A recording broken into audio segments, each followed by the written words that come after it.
Heroesmart Homeschool Academy. Welcome to class. It's good to have you here with me. Today is grammar class. We're going to be talking about the verb have. I have peace like a river. I have peace like a river. Have is a verb and it's used with an object. So I have something. I have something. You know, a noun. It's usually what follows. But we're going to talk about the word have used in the context, used in sentences that we've come up with. And by the time you exit this class, I just hope you're able to have a greater appreciation for the word have as a verb, and so that you're able to use it properly in your own experiences. So we'll talk about that. Let's open up with the word of prayer and we'll get right into today's lesson. We thank you, Lord, for this time we have to learn and grow. We seek to do the best we can and add to what we know. We love you, God, with all our hearts, and to others' love we show. Pleasing you is our goal. Up to our lesson we shall go. In Jesus' name we pray. Amen. Amen. Good work. So let's get right into reading some of these passages. And I think you'll exit out of here with a better appreciation for how to use have. It says, I have chosen the way of faithfulness. I have set my heart on your laws. Isn't that that's a good testimony? That's the psalmist David. He says, I have. What does he have? He said, I have chosen. So that's a complete sentence. I have chosen. But he goes on to say, I've chosen the way of faithfulness. I have set my heart on your laws. So there we see the word have used in first person. I have not found anyone in Israel with such great faith. Who said that? Was that the Lord? Yeah, that's the Lord Jesus. He said, I have not found anyone in Israel. Here's the word have.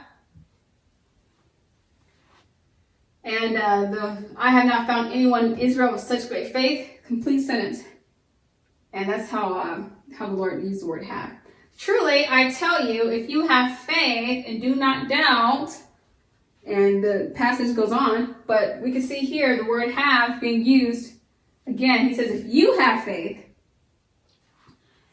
as well. So I have chosen, I have not found, you have faith.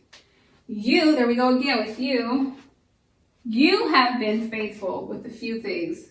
You have been. So David says, I have chosen. The Lord says, I have not found. Then he says, you have faith. And we also have, you have been faithful. Do you still have no faith? So then we have again. Do you still have. Have faith in God. And the word there is implying that he's saying you have faith in God. So once again, we see that you can use the word have in that context as well. Finally, therefore, since we have been justified through faith, we have peace with God through our Lord Jesus Christ. Who said that? Was that Paul? Okay, it says, since we have, so here we have been justified through faith, we have peace with God for our Lord Jesus Christ. Isn't it nice to have peace with God? I think so. I think it's eternally beneficial to have peace with God. So here we have, I have chosen, I have not found, you have faith, you have been faithful, do you still have no faith? You, this is implied you. So you have faith in God, and we. So we've seen it used in first person, second person, and first person plural. Or you could say first person plural. We is first person. And I haven't talked to you about first, second, and third persons because that's not for this level. But just recognize the noun that comes before I, you, we. And I think that'll help you a little bit. Please take time to complete the exercise in the workbook. You'll discover even other ways that you can use the verb have in your writing and in your reading. You can see how it is put to use.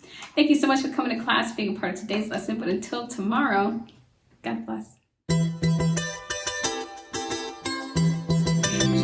I'll be your hero's buddy, and as you study with Heroesmart, I will be your friend.